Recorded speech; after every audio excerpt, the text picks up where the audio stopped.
Good morning, afternoon. Today's lesson is pollution in the ecosystem. Pollutants are harmful substances in the air, the water, or the soil. Pollutants are what causes pollution. There are two sources of pollution. You can have point source pollution, which is a single specific source that is easy to identify, like a pipe leading dirty water into a pond or a lake, or a smokestack from a factory. And the other is non-point source pollution, which is widespread or it comes from an unknown source, like all of the garbage in the river or the fertilizers on the field. We don't know where they came from, and there might be a lot of them. There are natural causes of pollution too. Volcanoes release smoke, ash, and dust. Erosion takes soil and particles into the water. Forest fires have a lot of smoke and ash. Pollen is also a pollutant, and it gets spread through the wind, as well as dust storms. Human causes of pollution are also diverse. Litter, construction, dust, erosion of fields from farming, dust from farming, plant waste, fertilizers. That can be a pollutant too, even though sometimes it's good and helps our fields and our lawns. If it goes into the wrong place, it's a pollutant. And animal waste, which can also end up in the wrong place. You certainly don't want that in your water. Burning fossil fuels is the biggest source of pollution in the U.S. today. Fossil fuels are used for lots of things. Here are some examples. Electricity, factories and power plants, heating our homes, using the air conditioning, driving our cars. There are also chemical pollutants in the ecosystems. In the 1940s, DDT was a widespread pesticide used in farming. A pesticide is something that kills bugs so that it doesn't eat the farmer's crops. This sounds like a good idea. We don't want worms growing in our corn or in our apples. We don't want the pests to be there.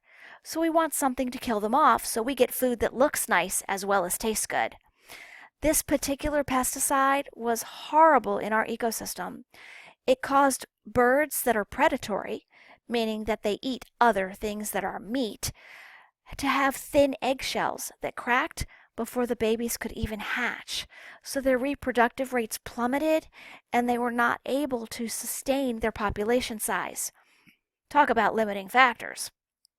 This put the bald eagles and the brown pelicans on the endangered species list. A toxin or poison is different in the way it goes through the food chain.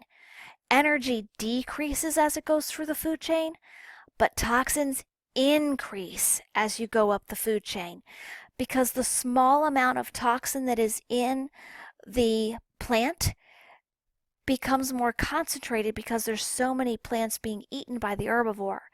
And the herbivore eats so many of the plants that it gets a higher concentration of that toxin because toxins cannot be released from the body as easily as other kinds of wastes. So why do we still have bald eagles and brown pelicans? 1940s was a long time ago. Well, because we have a government. And a government has a division called the EPA, or Environmental Protection Agency, and they make laws to control pollutants. They have us do car inspections and emissions to control how much junk is coming out of the tailpipes of our cars and polluting the air. The smokestacks from factories and power plants have scrubbers on them and other containment devices to keep a lot of the pollutants from going into the air. So most of what we see from them is just steam and not actually the bad chemicals in the smoke. And then we have pesticide controls.